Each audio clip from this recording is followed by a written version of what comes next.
Welcome to Robert Bellissimo at the Movies. This is a vodcast where we explore all things cinema.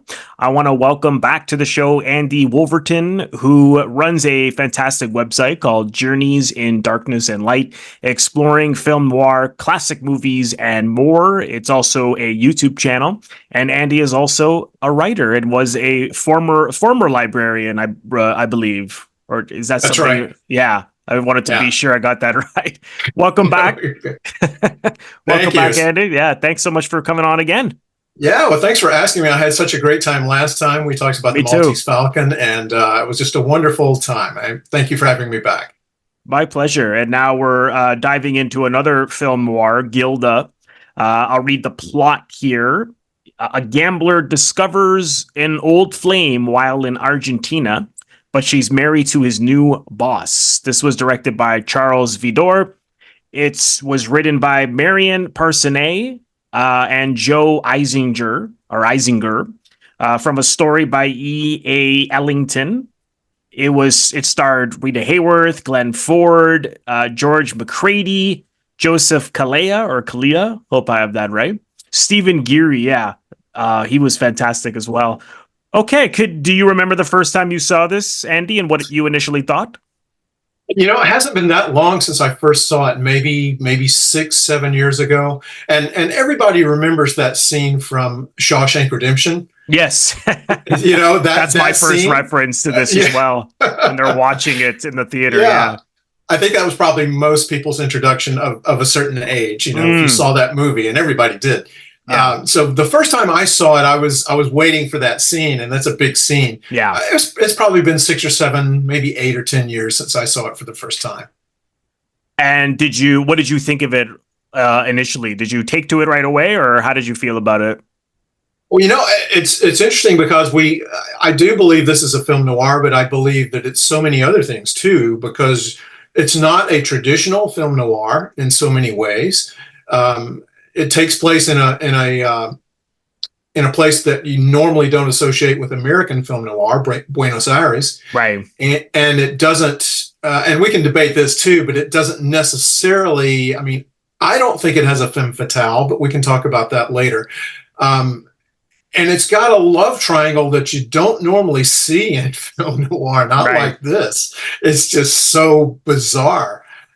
So a lot of people don't really know what to call it. In fact, I don't know if you watched the Criterion Blu-ray of Gilda, but there's an extra on there with Eddie Muller, and he says that if he could go back in time to the opening weekend of any movie, he would go to Gilda to see what the audience reaction was to this movie. And he says, was this the Mulholland Drive of 1946? Right. Yeah. I could see why he's saying that, because this film is pure subtext. So much of it is, and as you know, with the production code back then, they had to code certain, adult themes or what have you. And in this case, we have this love triangle that could be interpreted as the two men being bisexual. And we have that cane, for example, which is like, and I know Eddie said this as well, which is, clearly this phallic symbol of the quote unquote little friend of Balin, played by George Macready. And the film is full of moments like that, which we'll get to. When I it's funny because when I first saw it, it's interesting. Like the Maltese Falcon, I wasn't really crazy about it. Of course, the iconic moments I remembered, like the Rita Hayworth singing "Put the Blame on Maine," boys in the black gown, and of course the hair flip that you mentioned. But when I watched it again the other day, that's all I even remembered about it. And then I watched it and I liked it. And then I watched it again and I liked it a little bit more. And for some reason, there was something about it that just was troubling me. I just thought there's something not right about it. And then as I thought about it more, I started to, okay, because I started to sort of piece things in my mind, because I appreciate the fact that it's actually not an easy watch in a lot of ways. I mean, it is, entertaining, but at the same time, the relationships are really complicated and ambiguous. And so the audience really has to make their own interpretations to these relationships and the way that they take to things. I mean, the ending in particular, it may seem happy and maybe contrived, but I think you could look at the ending in a couple of different ways, which I'll get to. But there were moments where I thought there's something about this that doesn't ring film noir, but then at the same time, like, it's totally film noir. From the photography is maybe not as dark as some other films, but it's often is utilizing the German expressionism with, shadows over half the faces, particularly that one scene where Macready is totally in black, as which I thought was, a perfect visual representation of saying that, it's now about Gilda and Johnny, and this guy's gonna disappear, so to speak. So there's a lot of those kind of stylized shots. What were some, just on a film noir basis, what was it about the film that rang noir to you? I think it's probably the absence of a femme fatale, and of course, people always think, some people that are new to noir think there must be a femme fatale in every film noir, and that's not true. But often it is. But I don't think that Gilda is one, because, well, we can get into more about her motivations, about why she's with Balin, why she was with Johnny and then left Johnny before the film ever started. But I think Eddie Muller's one of the ones that talks about this, about Balin Munson being an homme fatale. Right. That he's the real villain here. He's the one that's really doing most of the deception and most of the betrayal, although he feels like he's been betrayed by both Johnny and Gilda. So that's one of the things to me that makes this such an interesting film, is Balin's presence in the film. And Gilda, not only is she not a femme fatale, maybe she's an innocent in so many ways. I mean, when she first comes on board with Balin, does she know what he's about, what his background is, what business he's in? Or maybe she's completely innocent in this. I kind of don't think she's totally innocent, but there's a lot that she doesn't know. Right. One thing that really popped out to me was, so many film noir movies, we have characters are trapped, claustrophobia plays a big part in film noir, and in their own different ways, they're all trapped. I mean, Gilda is literally trapped between these two men. And I mean, from my point of view, once she gets with Johnny, I mean, he's even much worse than Balin. I mean, he literally doesn't let her out of her room. Initially he's having people follow her. We see as she even tries to escape, he sends people to trick her into thinking that they want to be with her, and oh no, you got to go back to Argentina to get an annulment. And sure enough, it was a total trap, and this guy was trap. So, and those are the things that are driving her really insane. And then Johnny is, he's trapped because he's now working for Balin. And this is something that really comes through in film noir for me, is characters often being interested in social climbing, and are very motivated by, money and wanting to be very, very,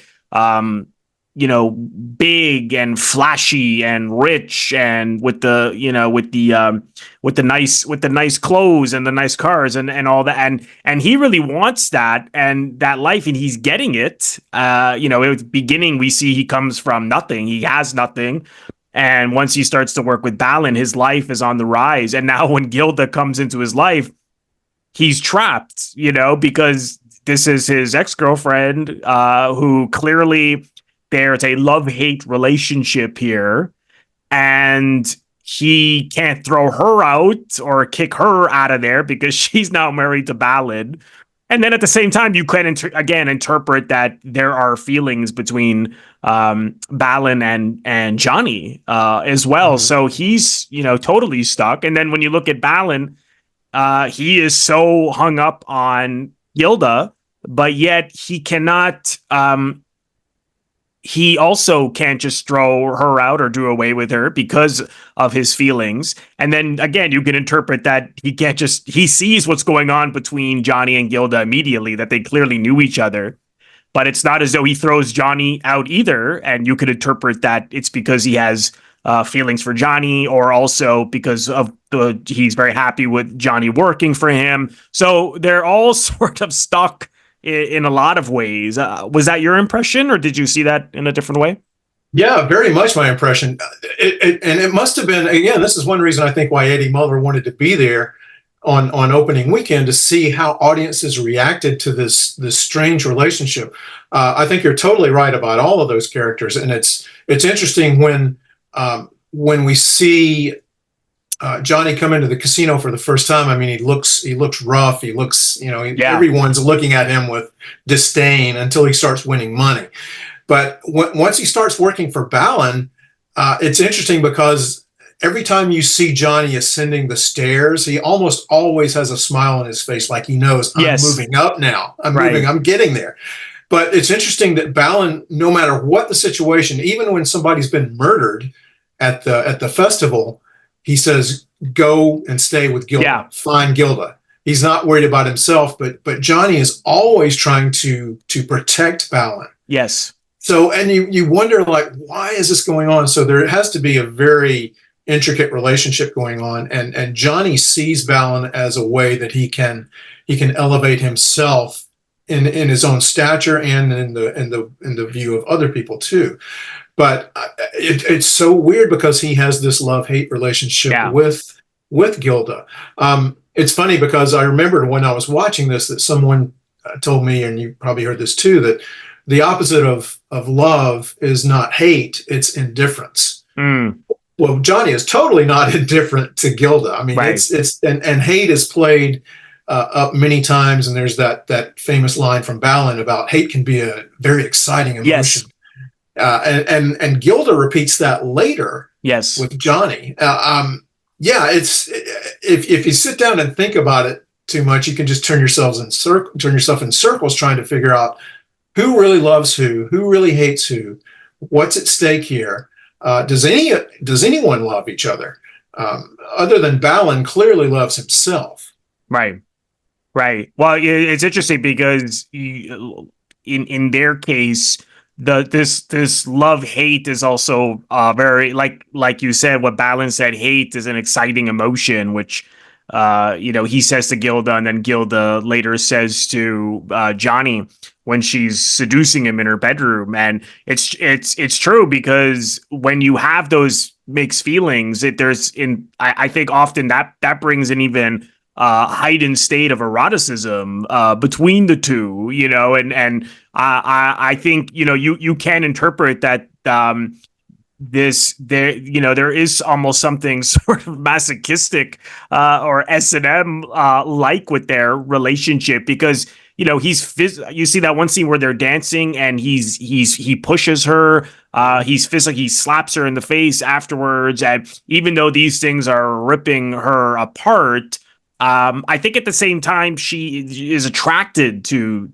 those kind of men, and we see that with Balin. Like, she says that she's afraid of him, so she gets involved with men who are dangerous or threatening, who could potentially kill her at the drop of a hat. I'm not saying she totally likes it, because we see how she, especially how she starts to break down once she marries Johnny. But there must be, something. We don't know her backstory, not that we need to, whether she comes from abuse or some. I mean, Rita Hayworth in real life, as I'm sure you know, was sexually abused by her father, and from what I read, that really affected her relationships with men later.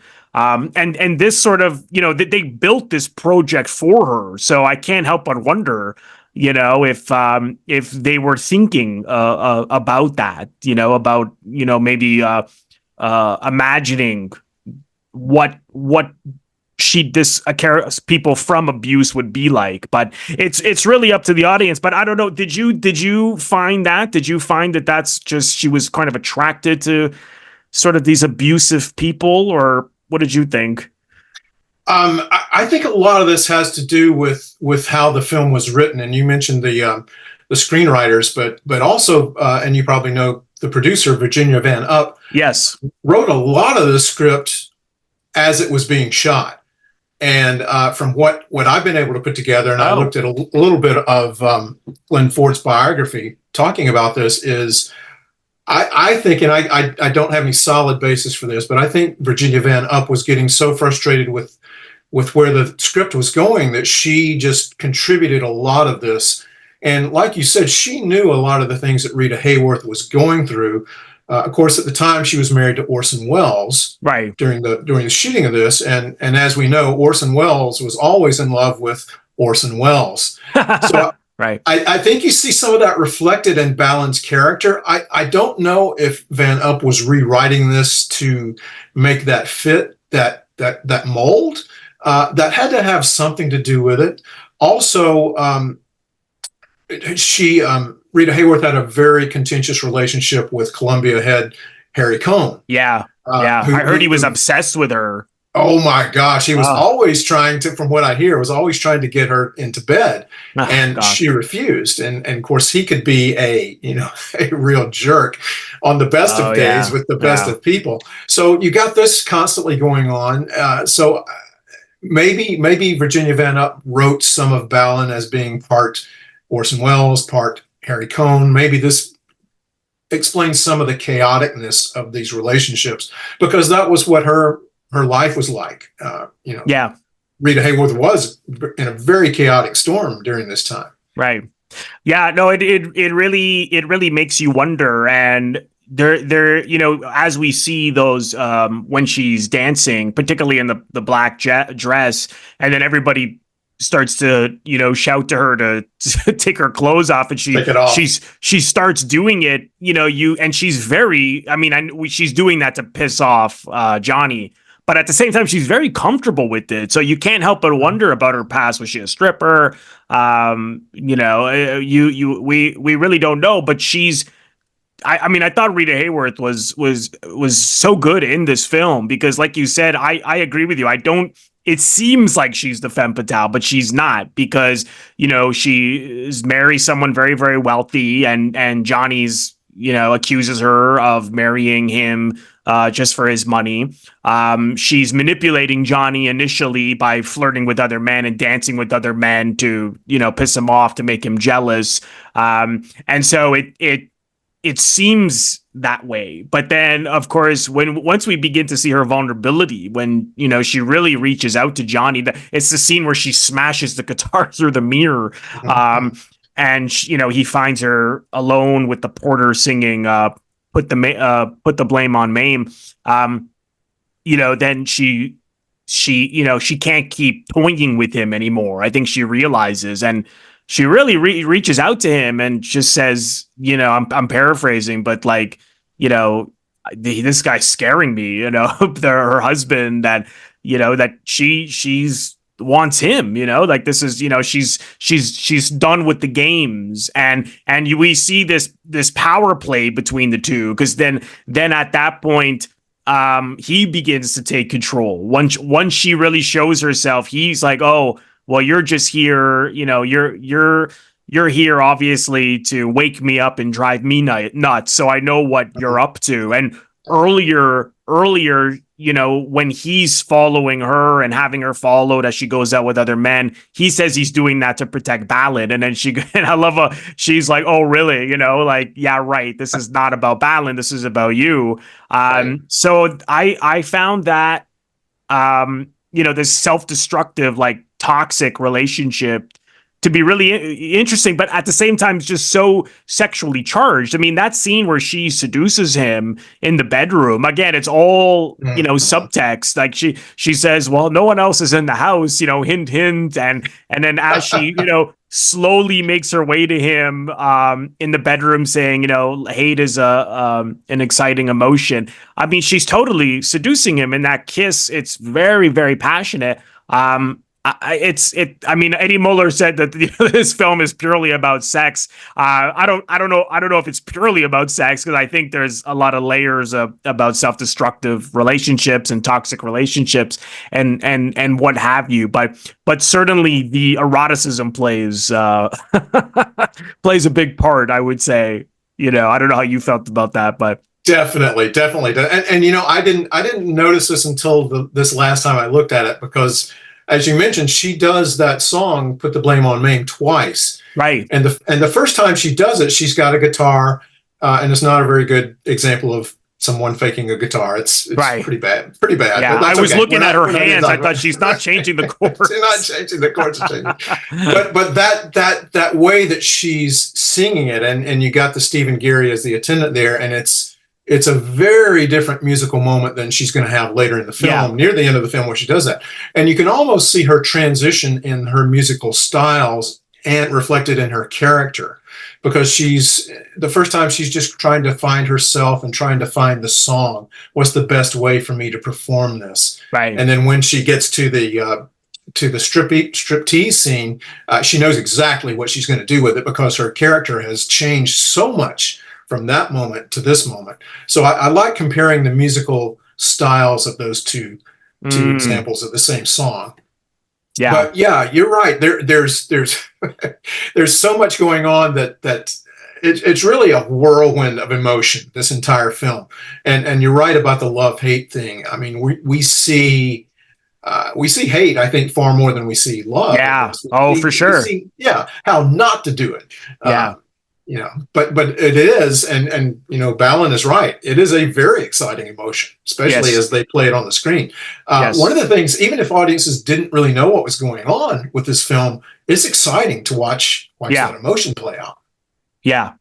And I will admit that not that I've been in a relationship like this, but I have been in certain relationships where there certainly is a love-hate, and I think that it does add a certain eroticism, and which is hard to describe. But again, you really see that in this film, and their chemistry, Ford and Hayworth, is remarkable. Of course, as I'm sure they began an affair during the making of this, which lasted until she had Alzheimer's, from what I've read, off and on, I imagine, because they both had other marriages and stuff. So it makes you wonder why they didn't marry. I don't know. Do you know much about their story together, or?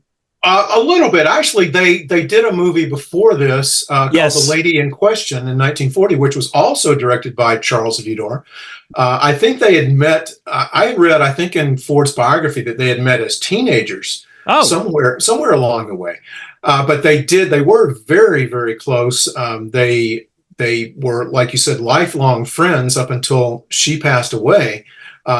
I think Glenn Ford was a go-to person for her, and she probably didn't have many go-to people that would be totally honest with her in everything. So they did have a very, very interesting relationship. Glenn Ford has a quote in his biography saying that the film posters cited there never was a woman like Gilda, and they were right. And he said there was never anyone in the history of movies that had such a magical presence on film. Yeah. She was delightful, sexy. She moved with such grace and glamour. So, he had a very high degree of respect for her. Yeah. Very much so. Yeah, absolutely. Because she had that, I know, there's an interview with Scorsese and Buzz Luhrmann, which you may have seen. I imagine it's on the Criterion disc, but I found it on YouTube, and they were both, I forget which of them said it, but it's, they have this, she had this combination of being very, very sexy, but then also at the same time can be very vulnerable, and innocent and sweet. So she had all these different sides to her, and Eddie Muller pointed out that she was really like the Marilyn Monroe of the 40s. Like she was like that big. I mean, I always knew she was a famous actor. I didn't realize that she was that big of a star. I knew this was a hit because I was looking through her filmography. I thought I haven't seen her in too many films. I mean, I counted maybe 4 or 5 I'd seen. A lot of them I hadn't seen. Are you familiar with many of her performances? It's funny because a lot of times I will watch a film and she will just kind of pop up in it. Maybe it was one of her earlier ones that I didn't realize she was in.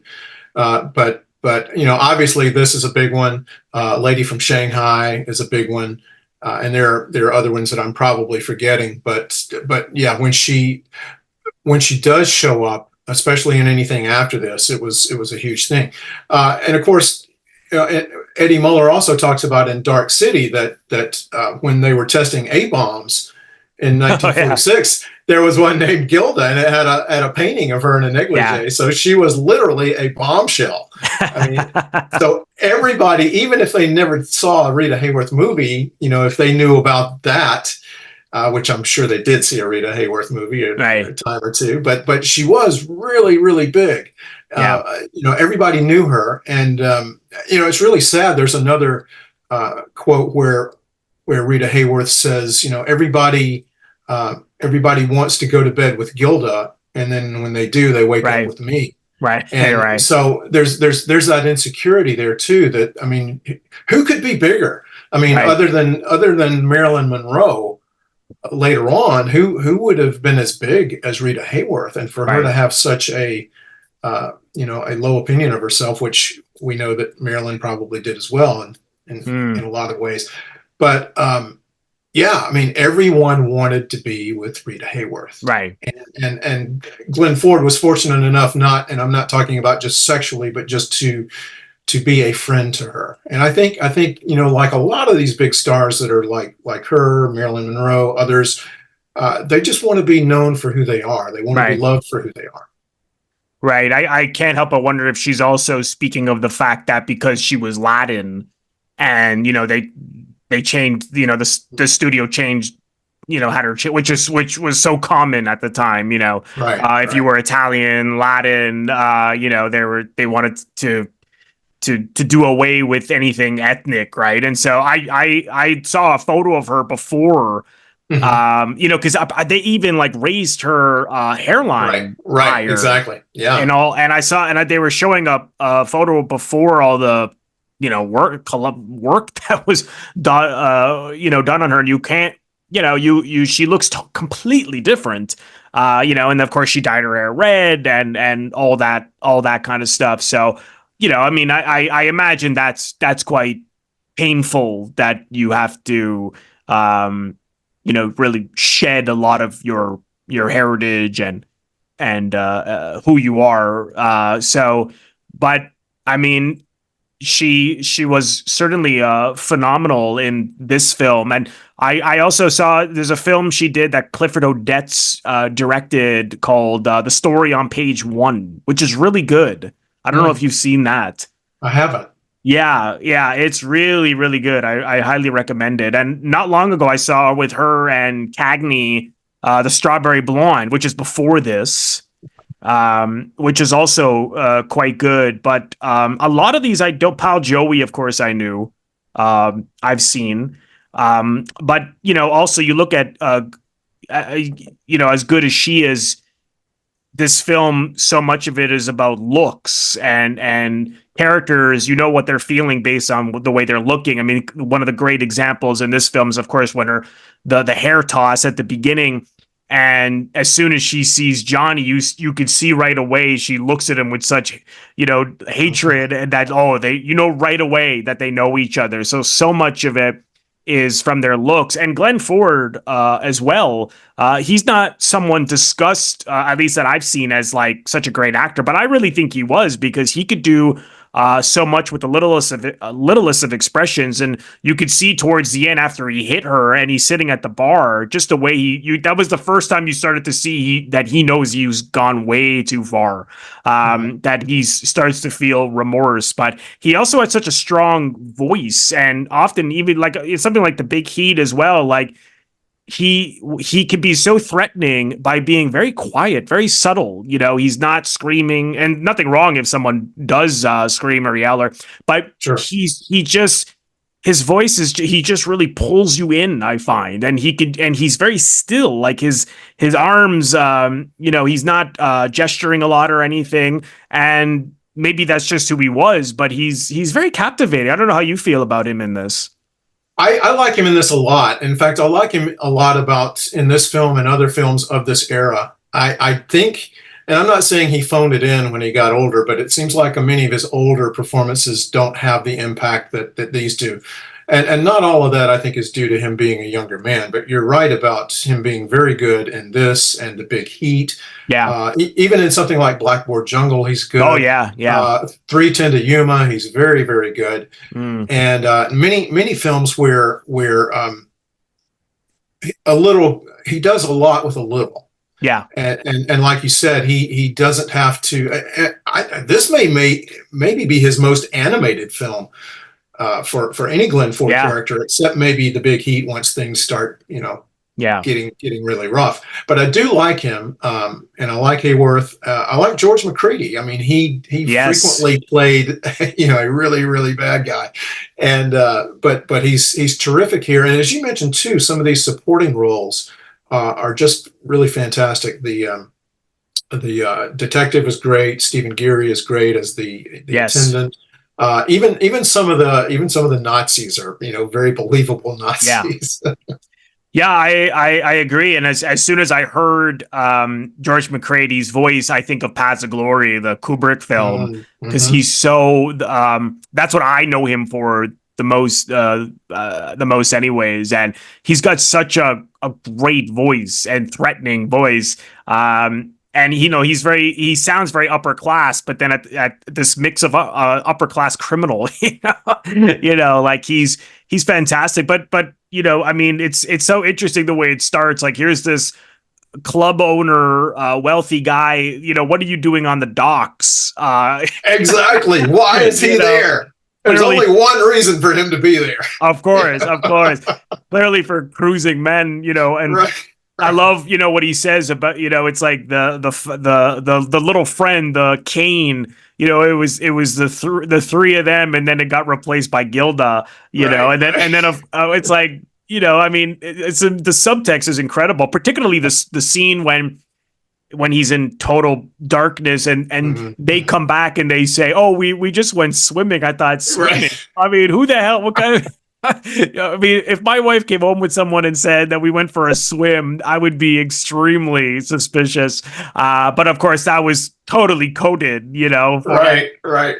Because I love what he's like. Well, Johnny, why don't you teach me how to swim? And then, and then he's like, I taught her everything she knows. I thought, oh my God, like, how did they get this through the production code? And I apparently even that black dress that she wears with her shoulders exposed, that was like shocking at the time for a woman. I didn't know that. I only just read that. Apparently that was really shocking. I don't know if you know much about the conflict with the production code at the time with this, but I couldn't find much on it.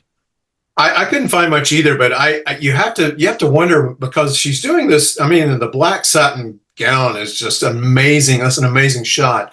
And then the cinematography with Rudolph Mattei is just absolutely spot on. Absolutely spot on. But when she's doing that, and she does the glove, and really when the dance is over, she's only got one glove off. Yeah. And then the song is over, she does the other one, and then she takes the necklace, the choker off, and she tosses that. And like you said before, she wants to keep going. Yeah. Can you imagine being like a 15-year-old boy watching this movie, and he's like, maybe she's going to do it. Yeah. Because you're surprised even that much got past the production code.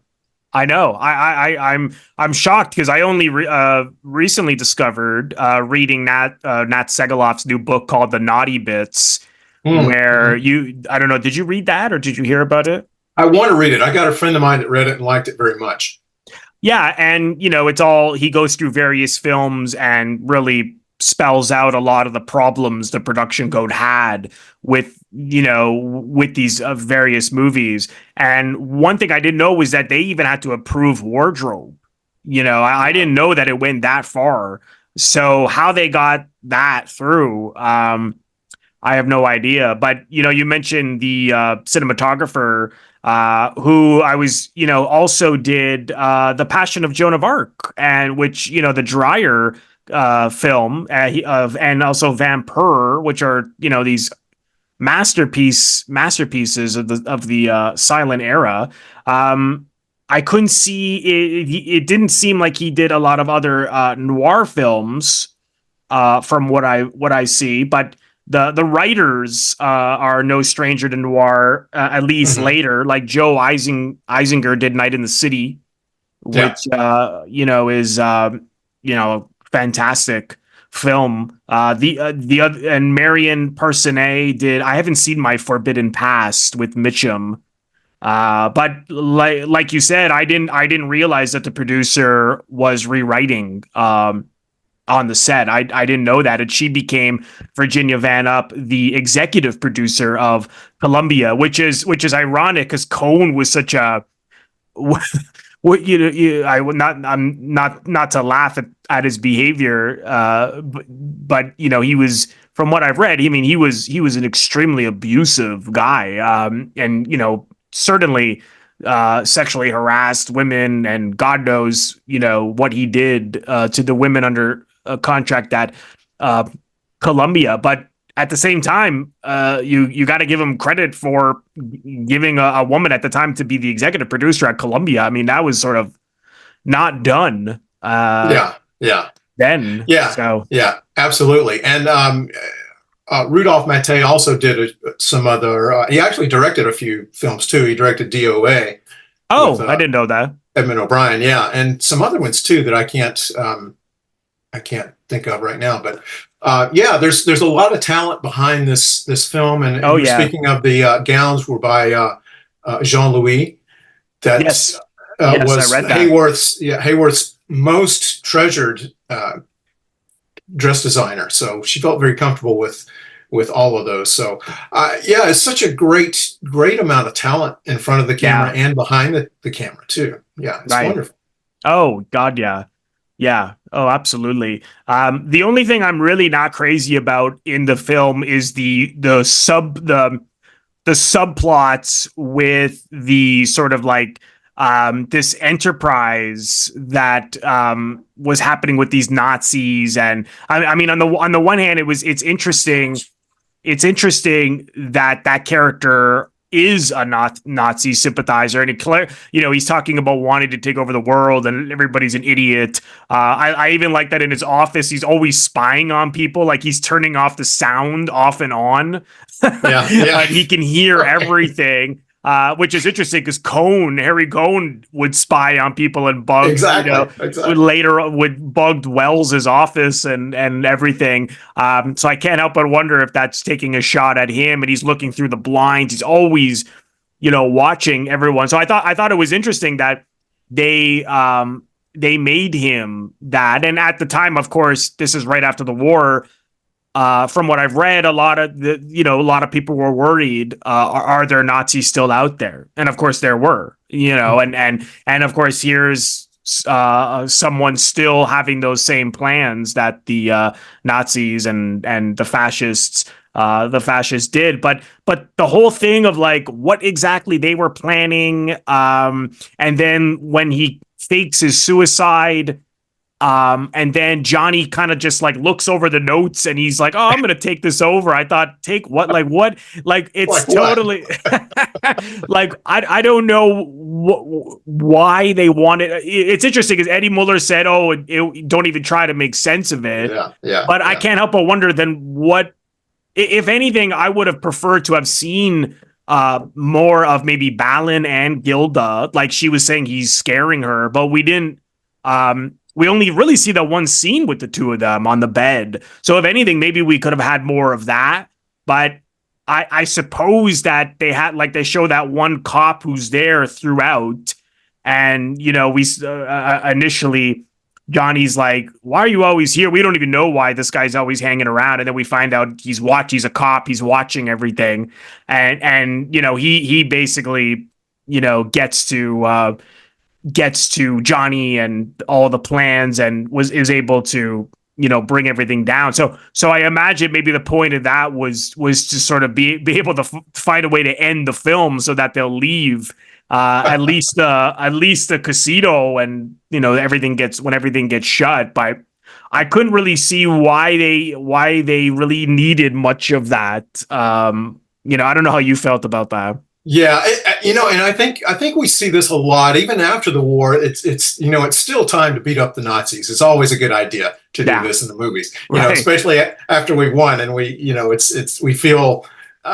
we need to just do it a little bit more. We can understand that, but one of the things about this film too is during this time, obviously during the war, people didn't travel internationally, and even before that. That wasn't a huge thing for Americans to do. That was kind of an exotic thing. So when you had a movie like Casablanca that was very exotic, people really, that was the way they traveled, was watching it on the movies. And this is somewhat the same thing, and the same Nazi thing going too, it's odd that we see this in another film from the very same year, Alfred Hitchcock's Notorious, which is also about a younger woman being involved with a man who has shady business dealings. It also has Nazis. So they have some commonalities with Gilda, but Notorious works their Nazis into the plot a lot more, a lot more solid way than this one does. But it also reminded me too of when you brought up the detective. I was thinking about this the first time I thought about this, that really the only two people that are honest in this entire film are the detective and the attendant. Yes. Because the attendant sees Johnny for what he is. He calls him a peasant. He's always doing that. And there's one scene where I can't remember if he's shining his shoes or tying his shoes, but he's on the floor and Johnny's in the chair and he's looking up at him. I mean, he's from the lowest possible position that you can be at someone's feet, and he's still telling him the truth about himself. And he's the only person that does that. And the cop also talks about Gilda, and I can't find it now, but he's saying that. Is that at the end when he says? It's at the end, and I'm looking through my notes here and I can't find it. But those two guys are the only ones that are really honest with any of the characters. That's true. What's going on?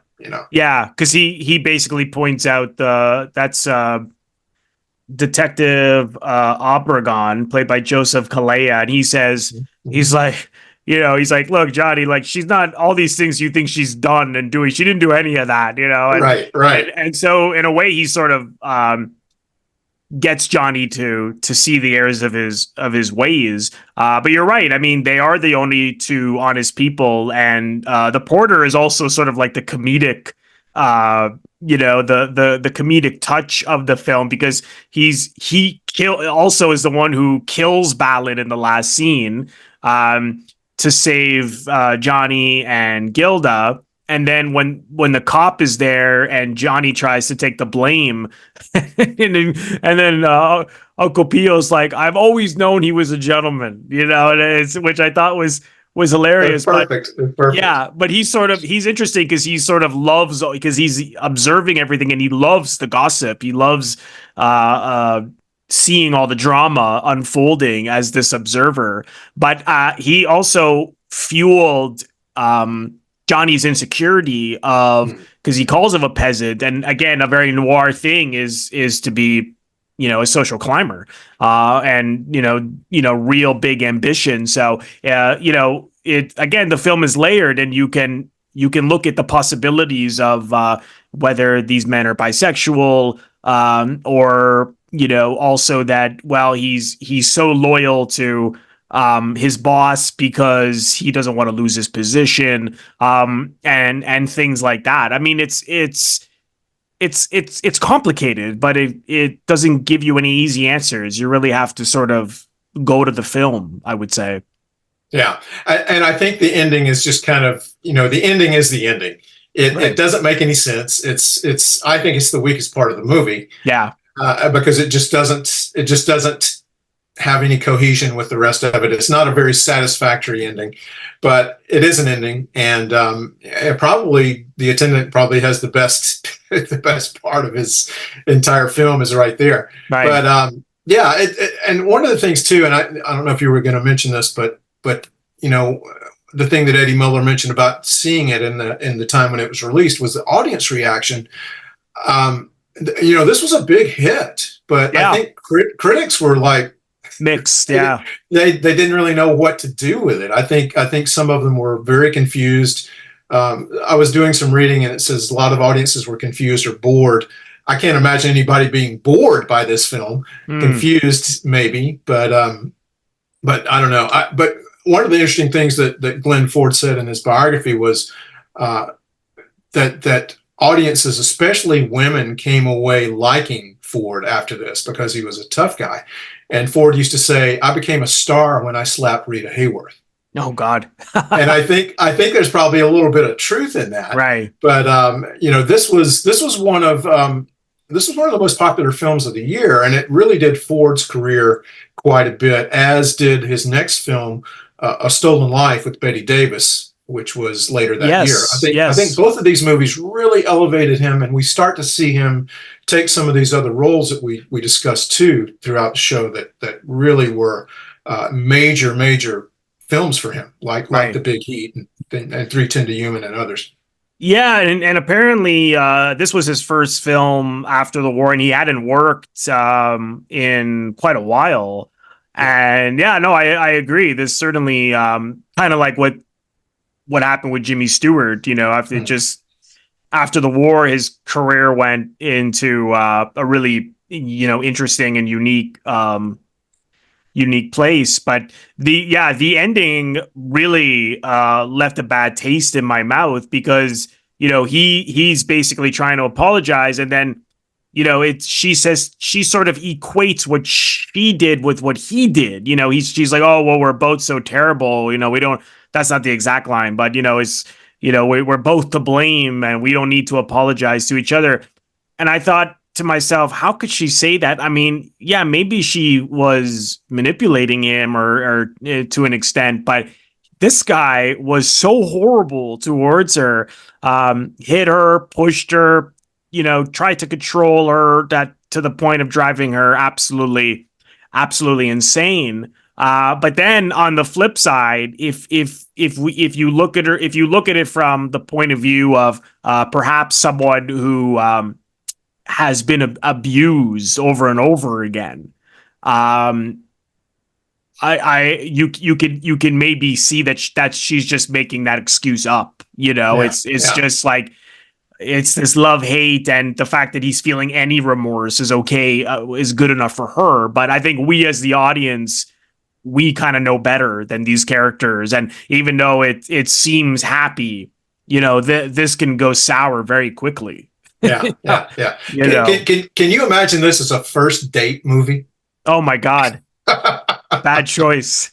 I wonder how many guys took their first dates to that thinking, "Oh, this is going to be great." Yeah. Particularly not so much. Yeah. Particularly how women would have noticed their male dates responding to a Hayworth on screen, and those sexy gowns, and how seductive she was. There's another great line, talk about, when after she dates that, she dances with that Latin guy, and she goes, this isn't the exact line, but she's like, the Latin men are such great dancers, as well as, and then she goes, anyways, and she just, what she was going to say.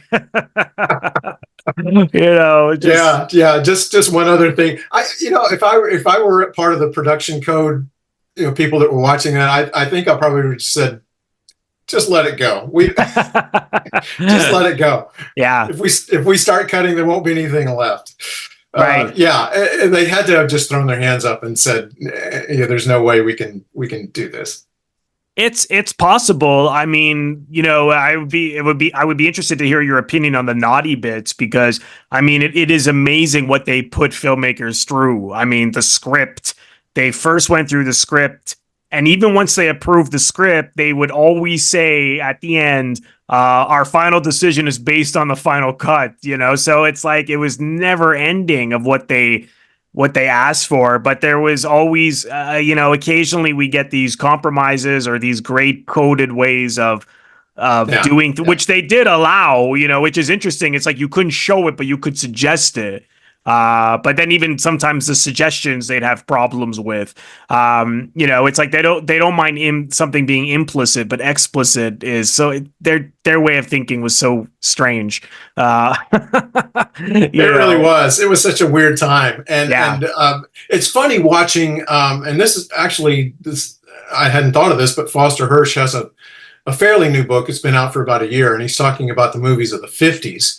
And part of what he's talking about is that gradual loosening of the code that we started to see in the 50s. Yes, where you would see especially more violence, and things like the police being untrustworthy, and things like that, and institutions. But it's interesting seeing those things as they develop, and how filmmakers dealt with the code, and in some ways they dealt with it brilliantly. Yeah, being able to make great art out of so many restrictions. But I think this is one of those cases where a lot got by and they just didn't know what to do with it. Right. Yeah, no, it's that's something that always really fascinates me. And you're right, because once the 50s rolled around, it started to weaken the code, right? So you're little by little you started to see rougher themes, and like you said, cops being corrupt. Like the police officer in this, he is not corrupt at all. Right. Like you said, he is dead honest from beginning to end. So, but nonetheless, it is a really good film, and now having seen it a few times, I like it a lot more than I originally did. So if people haven't seen it, I would suggest maybe watching it a couple of times before forming your opinion, because it's a challenging watch in a good way. Is there anything else you wanted to mention about this film? No, I think I'm with you in saying that it took me a while to warm up to this film. It's not one I revisit often, but anytime somebody says, "Hey, what's the big deal about Gilda?" I'll pop it in and we'll have a discussion. I never was able to show this at the library, and I can't remember if it was because of a licensing issue. I wanted to show it because I knew it would have a great discussion. I mean, there's so many things to talk about as we're finding out. Yeah. But I do like it, and more people should see it. And if you're going through a film noir list, this should definitely be on your list, especially if you don't think that it is a film noir. I think it is, but I think it's so many other things as well. Yeah. I kept thinking, I think I'm missing something. And the one thing, just lastly to touch on, is the fake suicide with the plane. was so bizarre, because I thought, why did he do? The only thing I could think of is that he did that because then his plan was to go back and kill Johnny and Gilda. So if everyone thinks he's dead, then he can't get in trouble or arrested for it. Yeah. I just thought, but at the same time, that's possible. That's why he did it. But because we see him on the phone right before, and he has planned this out. You could also say it's just a real moment of madness, because I think that this whole thing with the two of them has driven him insane. And he looks pretty crazy in the last scene. Yeah, well. He does. So really, really, really, really interesting. Can you talk to us a little bit about your YouTube channel and website? Sure. My YouTube channel is called Journeys in Darkness and Light. And normally what I do is I will talk about the new releases on physical media that are coming up for the month ahead, either neo-noir or film noir. Sometimes I have questions from my Substack newsletter. People have asked questions, and I try to sometimes do videos on those. They may ask, what about this certain box set? Is it worth getting?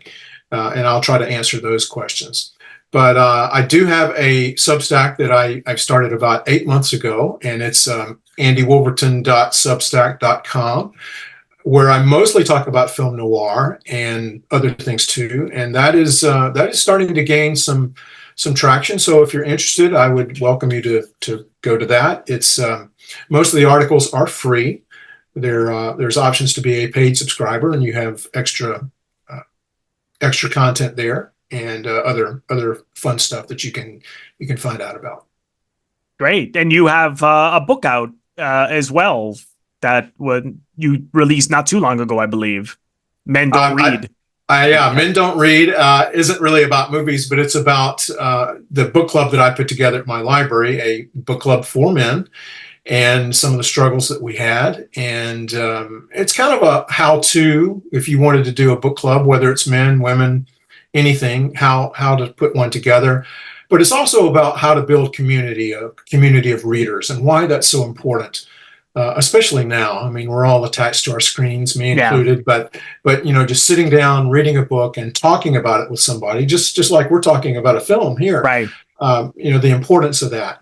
And we've kind of lost that as a culture, and I think we should bring that back.